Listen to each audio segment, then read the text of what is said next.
January 2010. A law office in Lake Forest, Illinois. The executor opens a sealed envelope. Inside, the last will and testament of Grace Groner, dead at 100 years old. Across the table sit 3 representatives from Lake Forest College. They'd been called in for what they were told would be a small alumni donation, maybe a few $1,000s, maybe 10. The attorney reads the number aloud. $7,200,000. Silence. One of the representatives leans forward. "I'm sorry? Who?" "Grace Groner," the attorney repeats. Secretary at Abbott Laboratories, retired in the 70s, lived in a 1-bedroom cottage, never married. Another representative speaks up, his voice uncertain. "Wait, Grace Groner? We've been trying to reach her for years for donation campaigns. She always said no, said she didn't have any money." The attorney slides the portfolio statement across the table. Abbott Laboratories stock, thousands of shares. "We thought she was poor," the representative says quietly. The attorney nods. "So did her neighbors. So did everyone." $7.2 million. From a woman who wore clothes from Goodwill, who repaired old curtains instead of buying new ones, who walked to save bus fare well into her 90s. The college representatives stare at the number, then at each other. One question hung in that room, the same question you're asking right now. How does a secretary, who never earned more than a modest salary, who lived in a house smaller than most garages, who was so frugal her neighbors pitied her, die with $7 million? Before we continue, an important note. This is a biographical story for educational and entertainment purposes only. Nothing you hear constitutes financial, investment, tax, or legal advice. I'm not a financial advisor. Past performance doesn't guarantee future results. Please consult qualified professionals before making any financial decisions. Now, to understand how Grace Groner became a secret millionaire, you have to go back 100 years to a girl who had nothing. 1909, Grace Groner was born into a family that wouldn't stay together. The exact details of how she lost her parents aren't documented. What we know is the result. Grace, still a child, was placed in an orphanage in Oak Park, Illinois. Orphanages in the 1910s taught you one skill above all others: self-reliance. No parents to protect you, no family money to fall back on, just you and your ability to survive. Grace learned that lesson early, and she never forgot it. Somehow, the records don't say exactly how, Grace got an opportunity that most orphan girls in the 1920s never received. Lake Forest College, a small liberal arts school in an affluent Chicago suburb. For a girl from an orphanage to attend college in the 1920s? Nearly impossible. But Grace got in. She graduated, and that decision, or that opportunity, would define her life 80 years later. 1935, the same year Grace started at Abbott. Abbott Laboratories traded on the stock exchange. Shares were available for purchase. The price, $60 per share. For context, that's 6 weeks of savings for Grace, maybe more. This was 1935. 6 years after the 1929 crash that destroyed fortunes and ruined lives. Most people didn't trust the stock market. They kept cash under mattresses, avoided banks, avoided stocks. The fear was still fresh. But Grace saved, month after month, and she bought 3 shares of Abbott Laboratories stock, $180 total. Why? The documents don't tell us. Maybe she believed in the company where she worked. Maybe someone gave her advice, though who would advise a secretary to buy stocks during the Depression? Maybe it was intuition.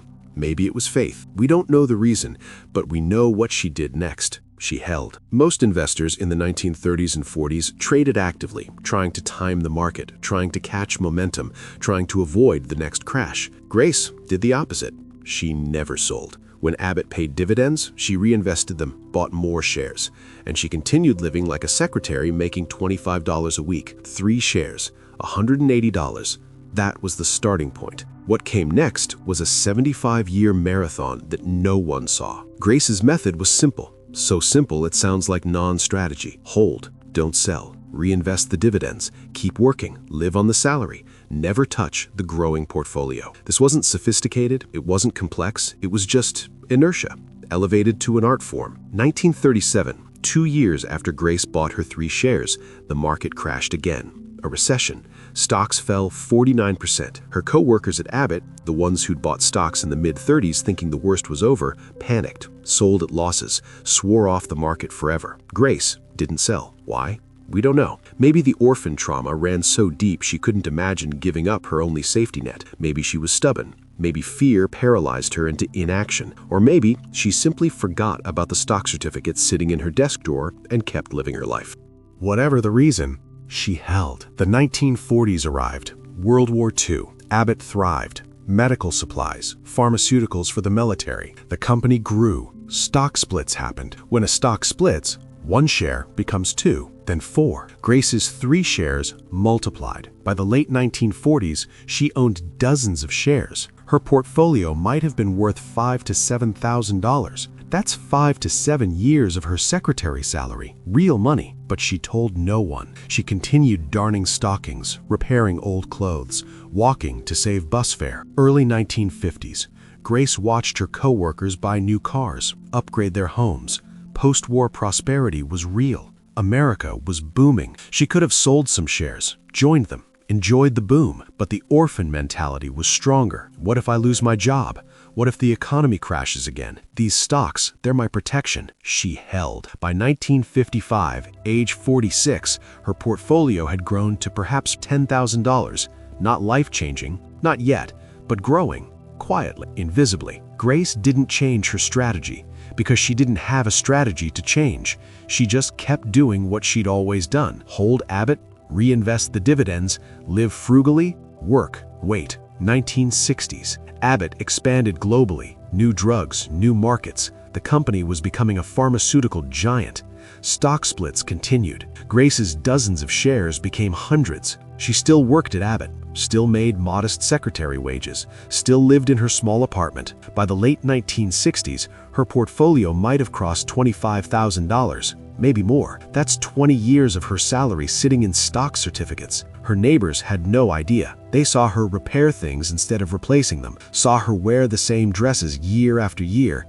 They assumed she couldn't afford better. 1970s. Grace retired from Abbott after more than 40 years as a secretary. Her pension was modest. Social Security helped, but not much. Most retirees in her position would sell some stocks, buy a nicer place, travel, enjoy retirement.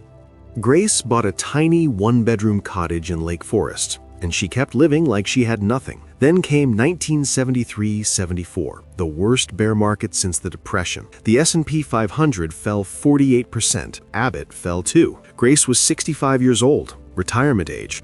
Her portfolio, which might have been worth $50,000 to $100,000 by then, was cratering, falling 40–50%. Most people her age would panic, sell everything, lock in whatever was left. I can't afford to lose this at my age. Grace held. Why? Maybe she'd seen enough crashes by then. 1937, smaller corrections in the 40s and 60s, to know they pass. Maybe she didn't check the portfolio often enough to panic. Maybe she just didn't care about short-term numbers. Whatever the reason, she didn't sell. The market recovered. It always does.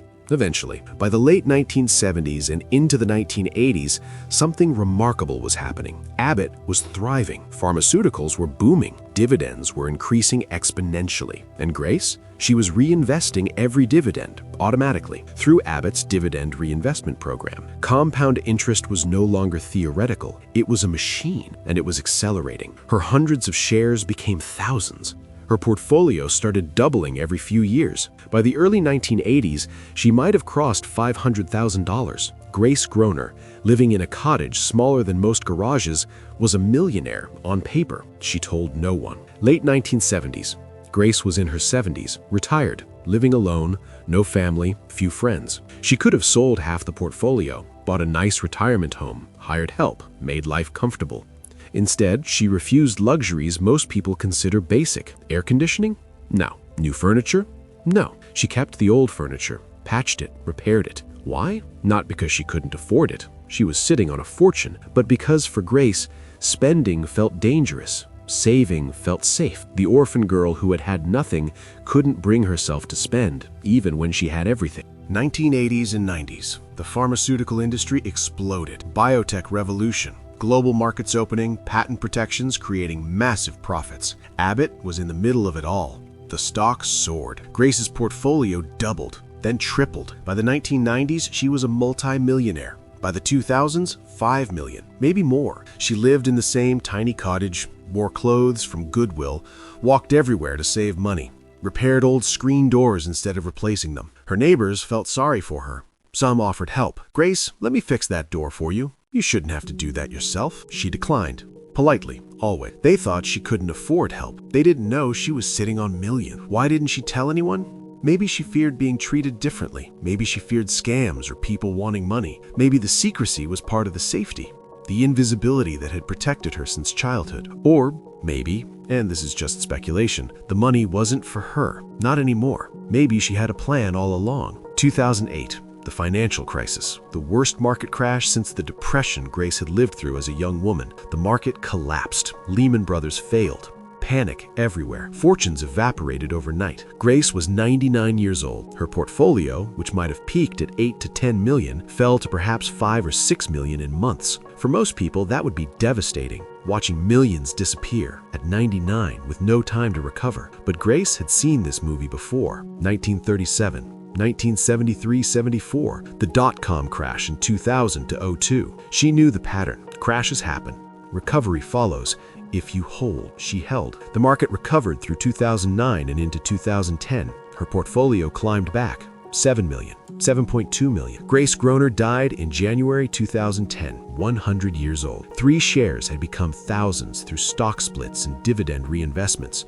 $180 had become 7.2 million. 75 years. She never sold, not once.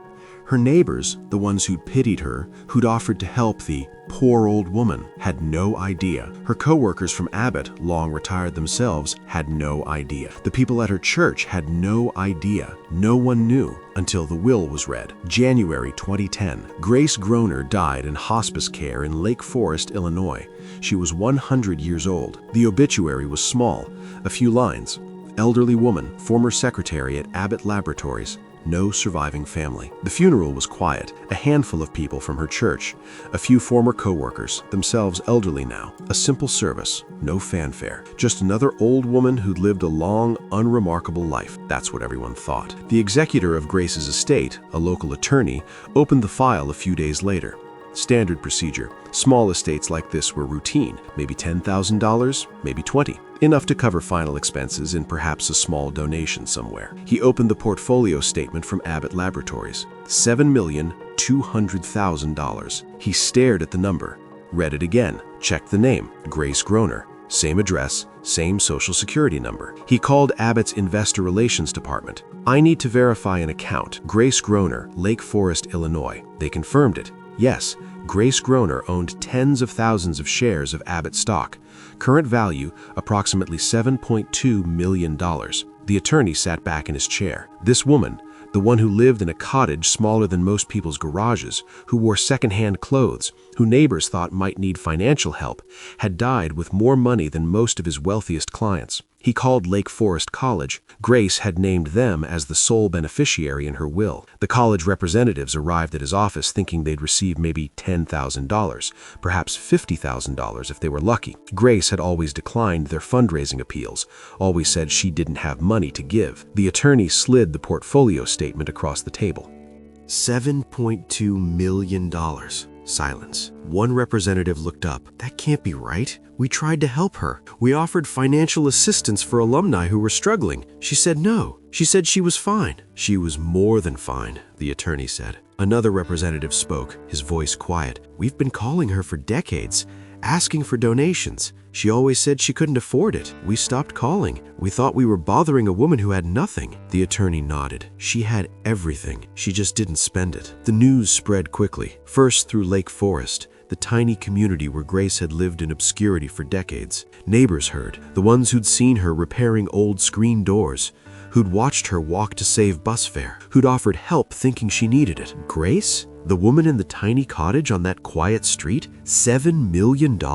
They couldn't believe it. Former co-workers from Abbott heard, the ones who remembered her bringing lunch in the same brown paper bag for 40 years, who thought she was just frugal because she had to be. We worked in the same department. I was promoted, made good money, bought a nice house. I retired comfortably, but nothing like $7 million from Grace. The story reached the media. Chicago Tribune ran it first. A headline that captured the disbelief. Lake Forest woman's $7.2 million gift to college, a surprise to all who knew her. Forbes picked it up, a case study in patience and compound interest. The Wall Street Journal wrote about her, the secretary who out-invested most professionals. NPR did a radio segment, The Invisible Millionaire Next Door. Grace Groner, who'd lived 100 years in near total obscurity, who nobody paid attention to, who most people thought was poor, became famous after death. But here's what struck people most.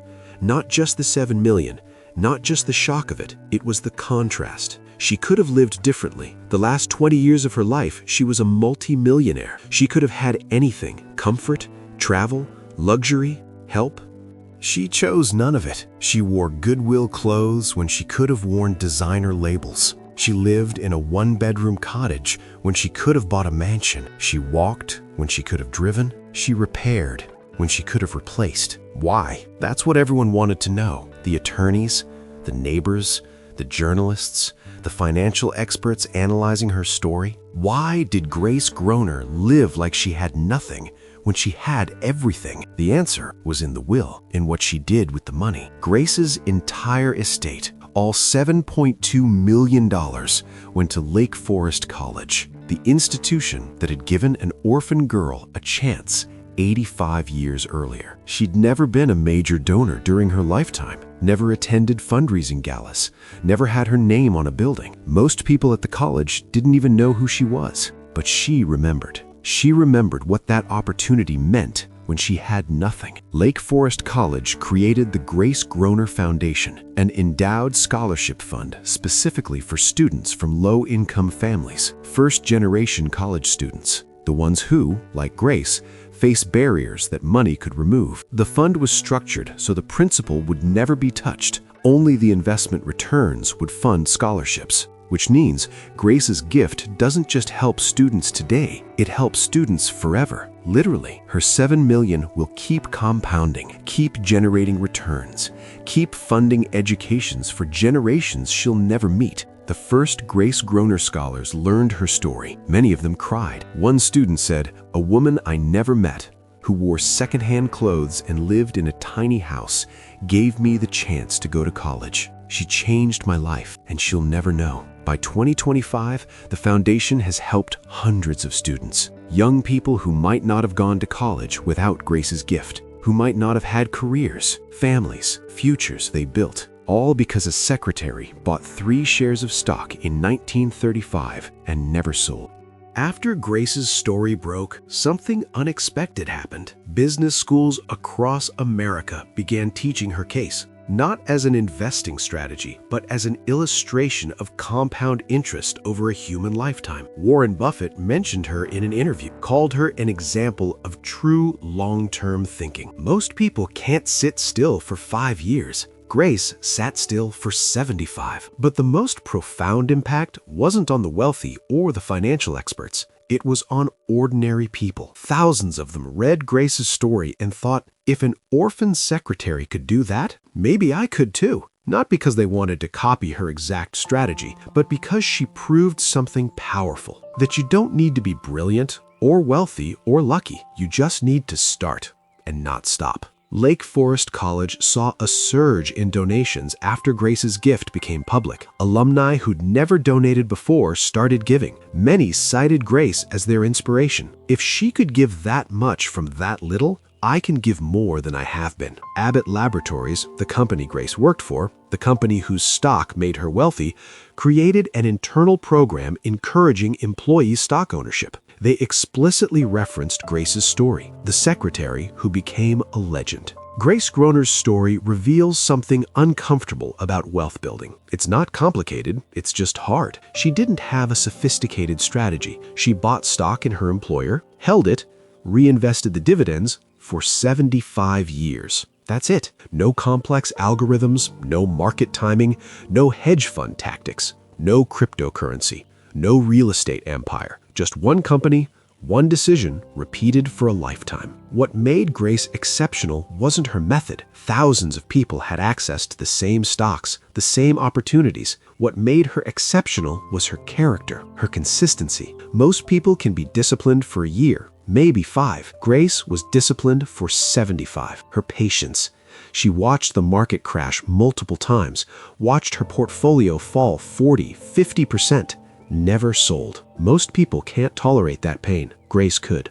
Her indifference to comparison. She watched coworkers buy new cars, bigger houses, nicer things. She could have joined them. She chose not to. Most people can't resist keeping up. Grace never tried. Her ability to live with a secret. For decades, she was a millionaire nobody knew about. She couldn't brag, couldn't show off, couldn't even tell people, "Don't worry about me, I'm fine." That isolation, that silence, most people couldn't bear it. Grace lived it for 30 years. The principles she embodied aren't new. Time compounds wealth. Patience beats timing.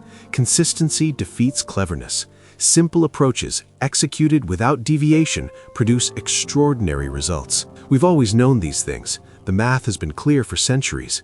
But knowing and doing are different universes. Grace did what most people can't. She ignored the noise, the market crashes, the temptations to spend, the social pressure to keep up, the fear when portfolios fell, the greed when portfolios soared. She just held. For 75 years, through the Depression, through World War II, through the Cold War, through recessions and booms and crashes and recoveries, through everything. Her story doesn't tell us what to do. It shows us what's possible when someone decides, truly decides, to commit to something for longer than most people can imagine. Grace lived in a different era. No 401ks, no index funds, no apps showing her portfolio every second, no financial news channels screaming about what to buy or sell, what's working, what's failing. She had 3 things: a modest income, access to her employer's stock, and a decision not to sell. Today, the tools are more accessible, the information more abundant, the opportunities more democratic, but the principles?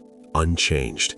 Time still compounds. Patience is still rare. Consistency still defeats complexity. And most people still can't sit still long enough to let any of it work. The difference is that today, we know too much. We see our portfolios update every second. We read news every hour. We compare ourselves to others constantly. We're bombarded with opinions about what to buy, what to sell, what's working, what's failing. Grace didn't have that noise. She bought her stocks, put the certificates in a drawer, and lived her life. Maybe her ignorance was a form of wisdom. Maybe not knowing what her portfolio was worth every day allowed her to hold through times when knowing would have made her sell. We'll never know if Grace was happy. She left no diaries, no interviews, no explanations, just numbers. But we know this: she lived to 100. She never wanted for anything in her final decades. She had millions. She just chose not to spend them. And when she died, she left a legacy that will outlive everyone reading these words. Grace Groner lived 100 years. 75 of them, she was secretly wealthy. The world only learned when she was gone. But hundreds of students, young people who will never meet her, who will live lives she'll never see, know her name. They walk across stages at graduation because she made it possible. They build careers, raise families, create futures that exist because an orphan girl bought 3 shares of stock and never let go. Legacy isn't what we accumulate for ourselves. It's what remains after we're gone. Grace understood that. Maybe she always did. 3 shares, $180, 75 years, $7.2 million, hundreds of lives changed forever. That's what patience looks like when you give it a lifetime.